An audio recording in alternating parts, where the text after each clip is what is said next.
Letters from a Living Dead Man by Elsa Barker.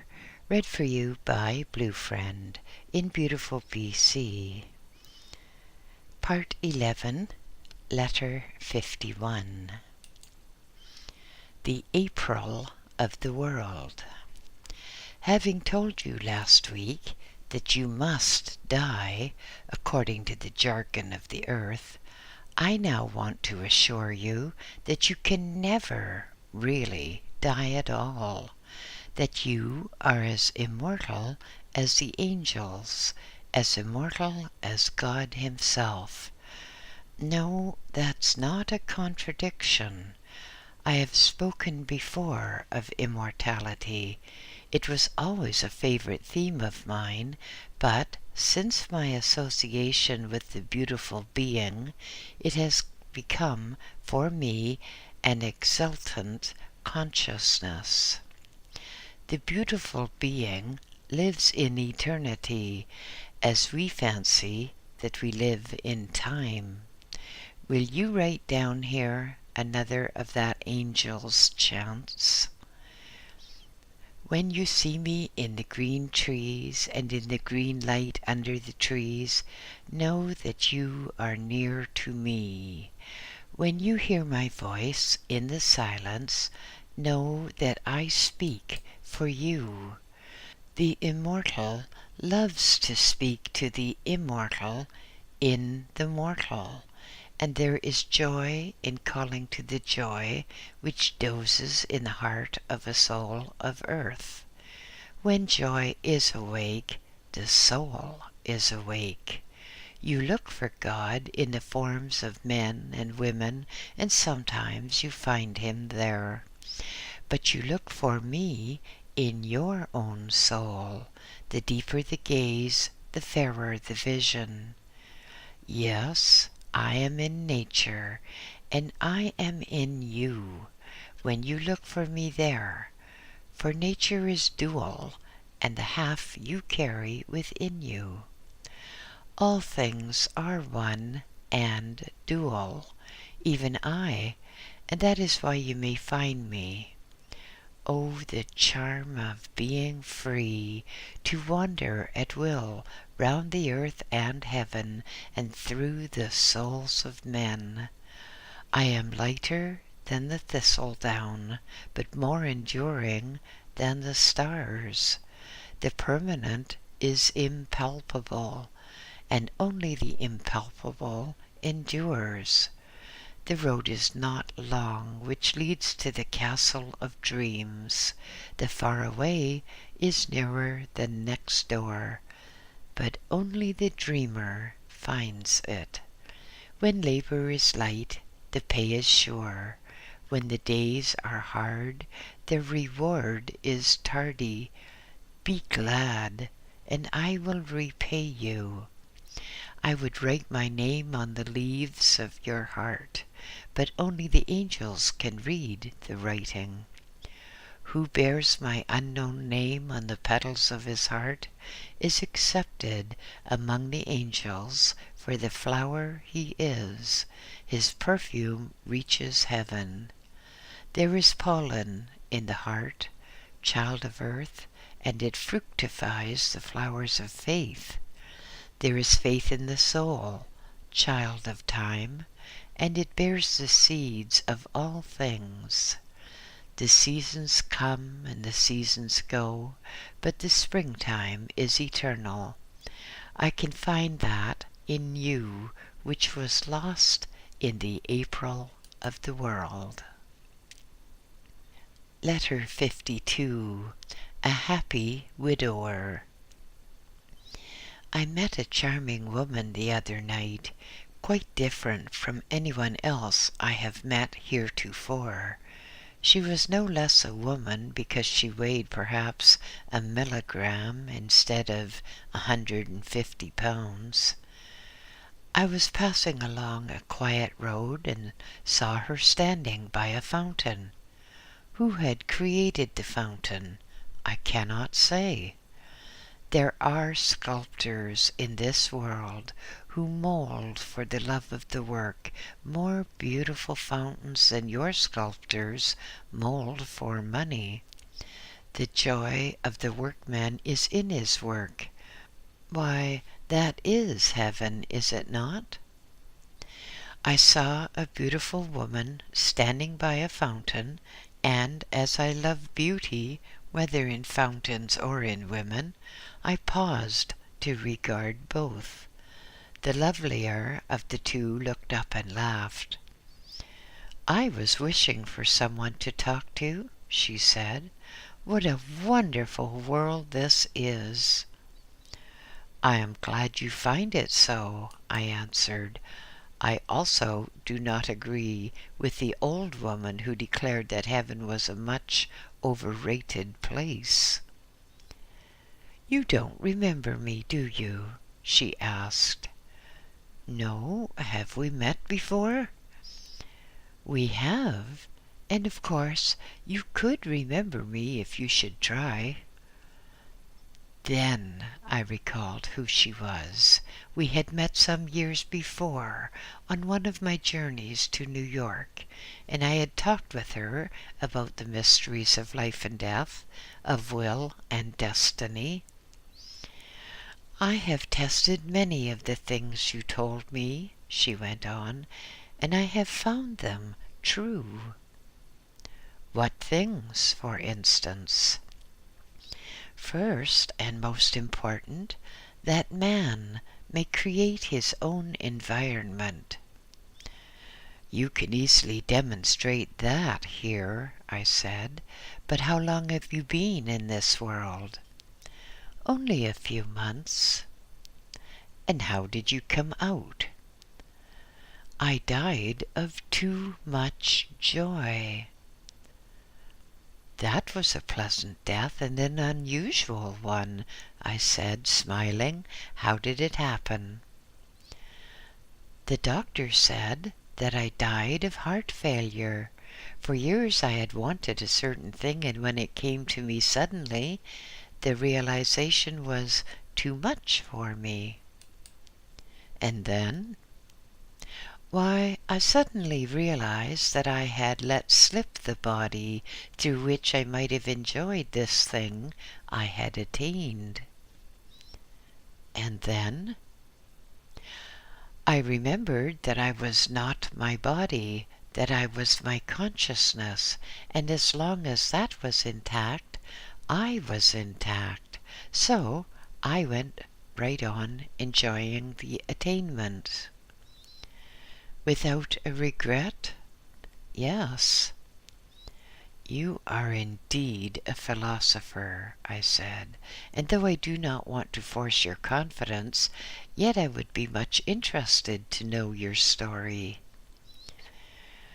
"It would seem absurd to some people," she answered, "and even to me it seems strange sometimes, but I had always wanted money, a great deal of money.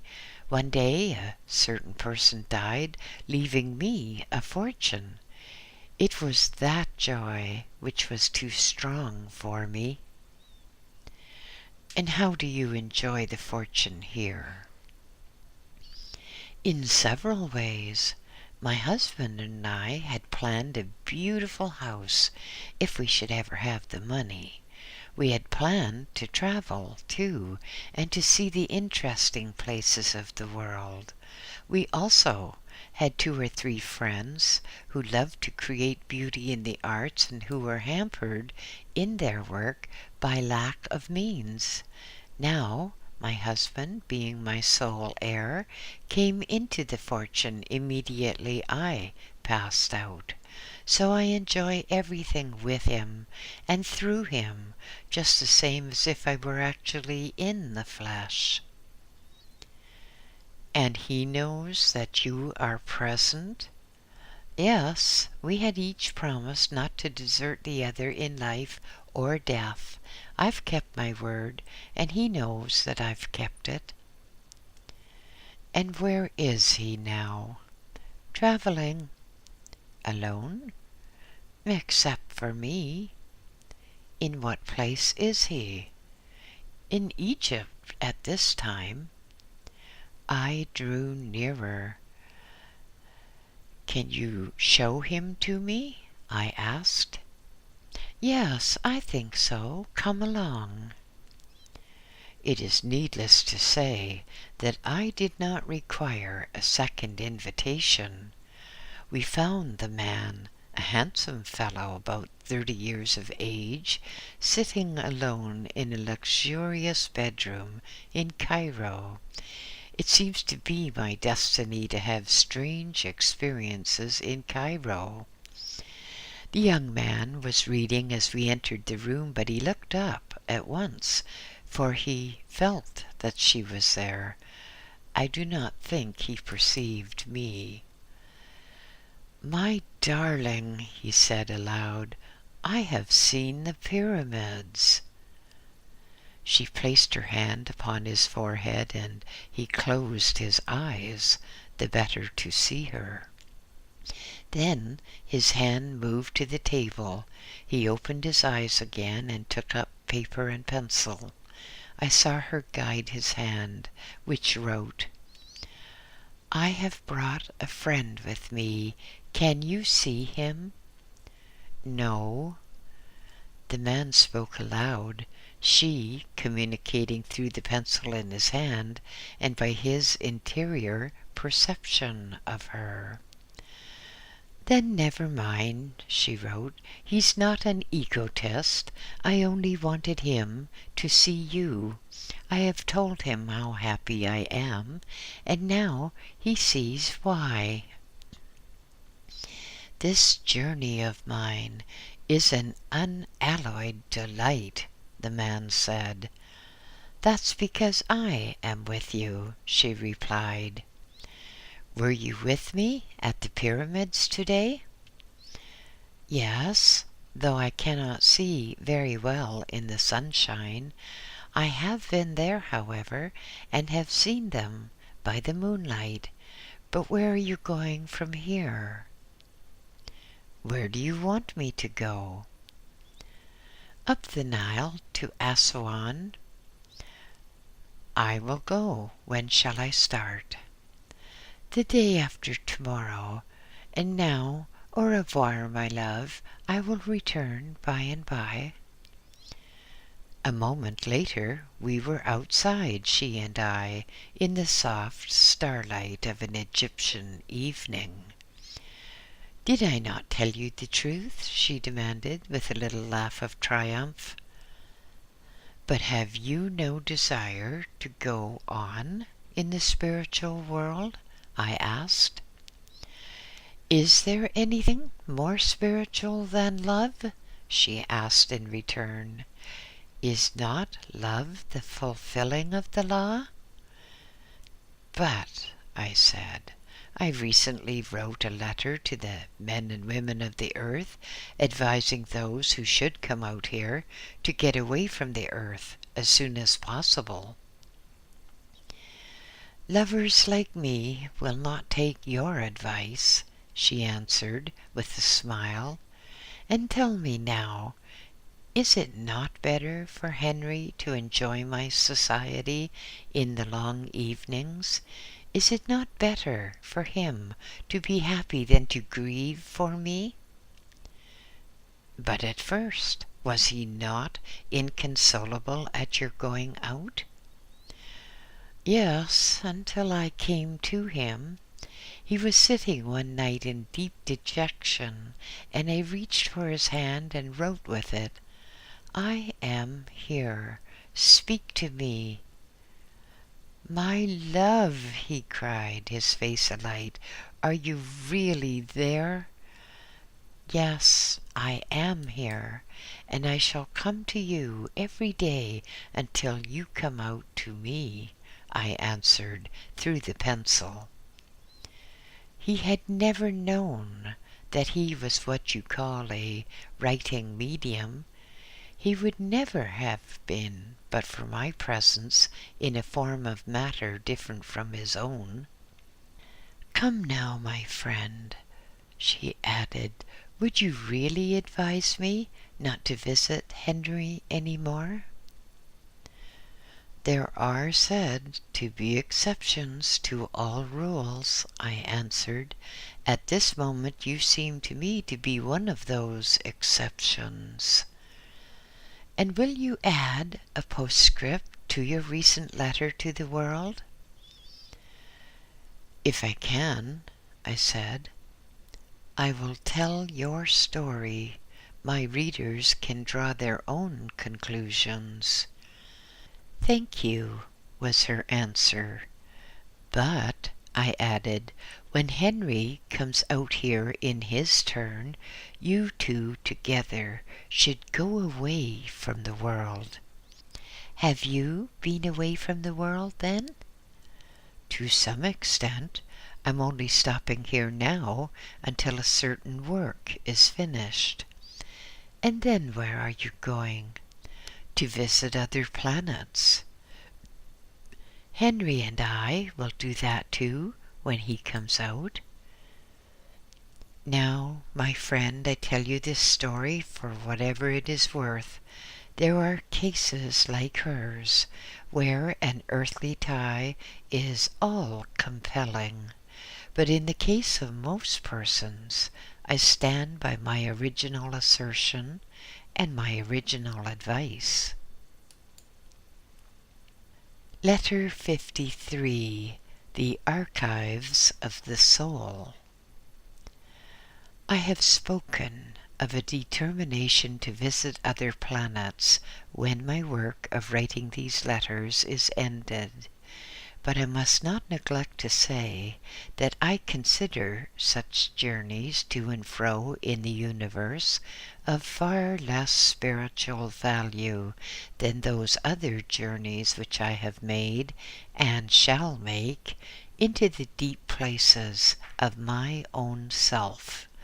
Traveling in actual space and time is important to a man, that he may gain knowledge of other lands and peoples, see the differences between these peoples and himself, and learn the causes thereof.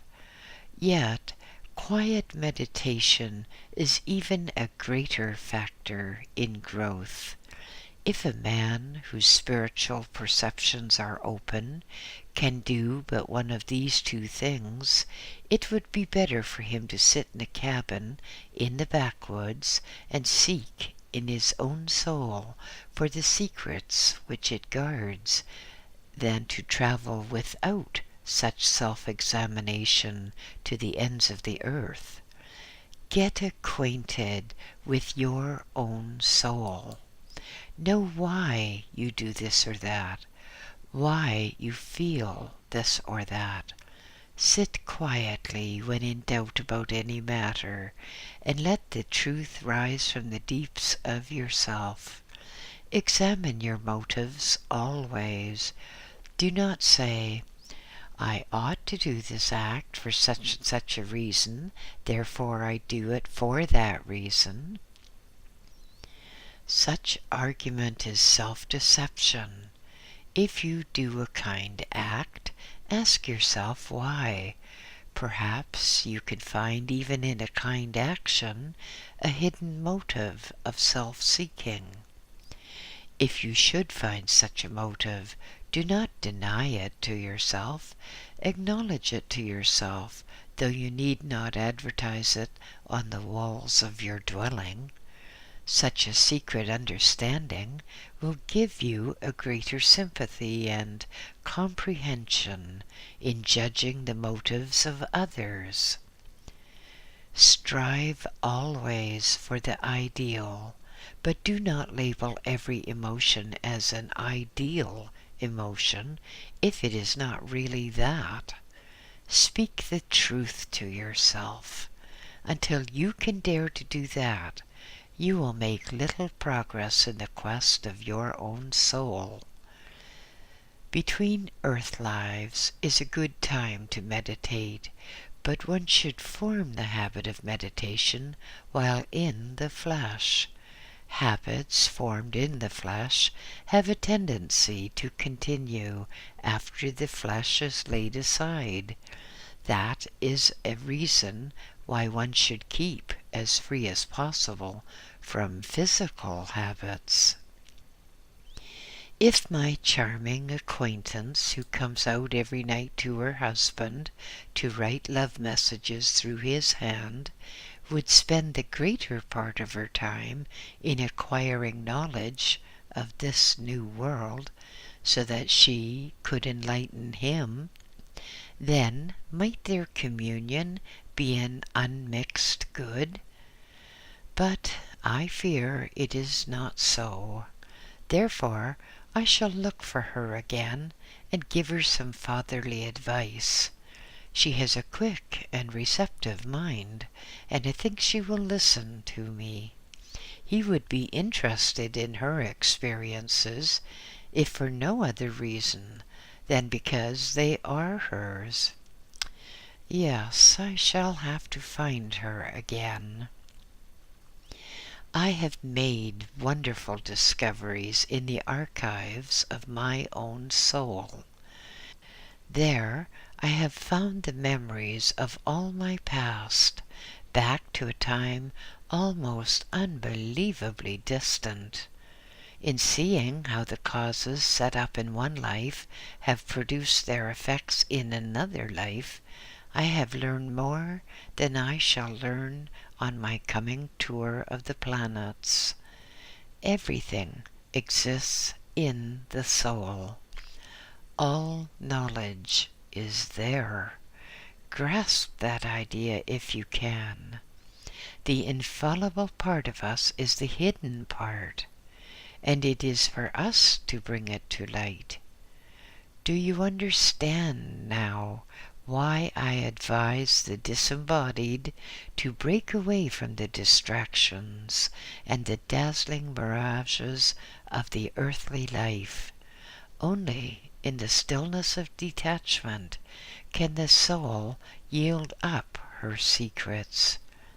It is not that I am indifferent to earthly loves.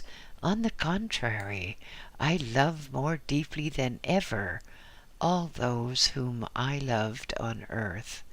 But I realize that if I can love them wisely instead of unwisely, it will be better both for them and for me. Yet the call of the earth is loud sometimes, and my heart answers from this side of the veil. Letter 54. A formula for mastership. My friend, I'm going to leave you for a while, perhaps for a long time. It seems to me that my immediate work with the earth is done. I want still further to lighten my load, to soar out upon the waves of ether, far, far, and to forget, in the thrill of exploration, that I shall some day have to make my way painfully back to the world through the narrow straits of birth. I'm going out with the beautiful being on a voyage of discovery. My companion has taken this journey before and can show me the way to many wonders. There is a sadness in bidding you goodbye. Do you remember the last time you saw me in my old body? We neither of us thought that afternoon that we should next meet in a foreign country, and under conditions so strange that half the world will doubt that we have ever met at all, and the other half will wonder if indeed we have really met. Tell me, was I ever more real to you than I am this evening?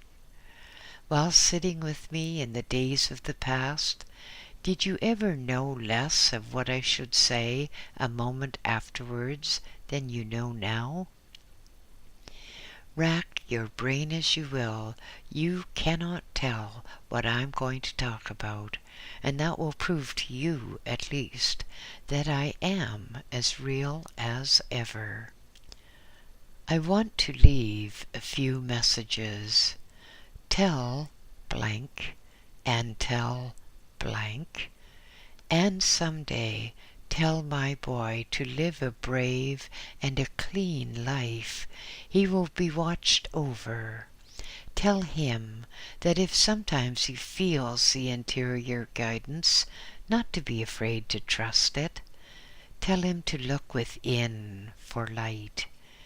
For the present, I have not much more to say to the world at large, but I want you to publish these letters, leaving out only the very personal paragraphs.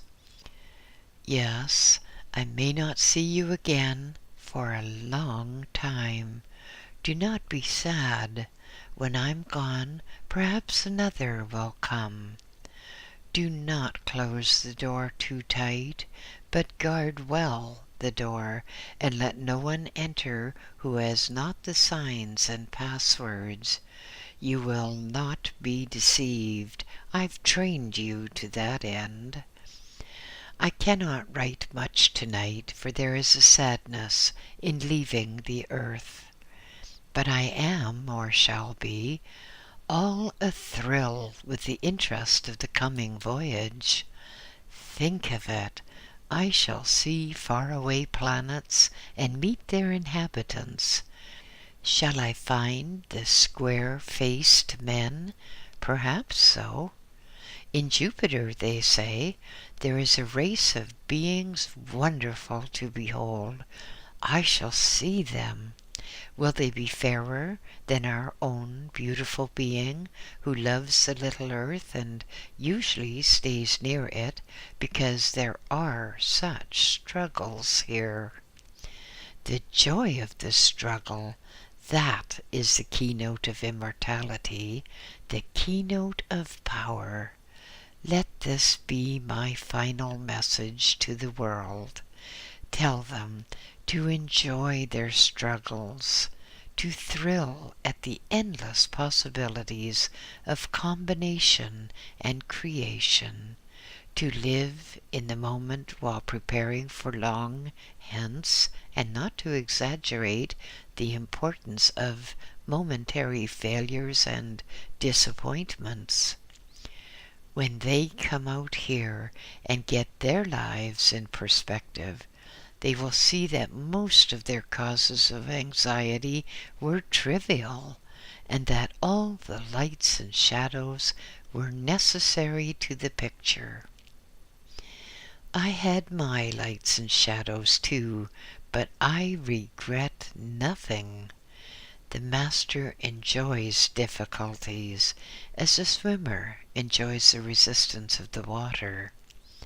If I could make you realize the power that comes from facing the struggle, not only bravely, as all the platitudinous bores will tell you, but facing it with enjoyment. Why, any healthy boy enjoys a fight. His blood beats fast, his nerves tingle, but he who keeps his head cool is likely to come out on top. Life is a fight. You are in matter to conquer it, lest it conquer you. There is nothing in this universe stronger than the will of man when it is directed by a powerful unit of force. Whatever your strength, make the most of it in the battle of life. Remember that your opponents are not other men, but conditions. If you fight men, they will fight you back. But if you fight conditions, they, being unintelligent, will yield to you with just enough resistance to keep your muscles in good order. And do not forget the law of rhythm. That is at the back of everything. Count on rhythm. It never has failed yet, and it never will. Watch for the high tides of yourself and flow up with them. When the inevitable low tide comes, either rest or meditate. You cannot escape rhythm. You transcend it by working with it.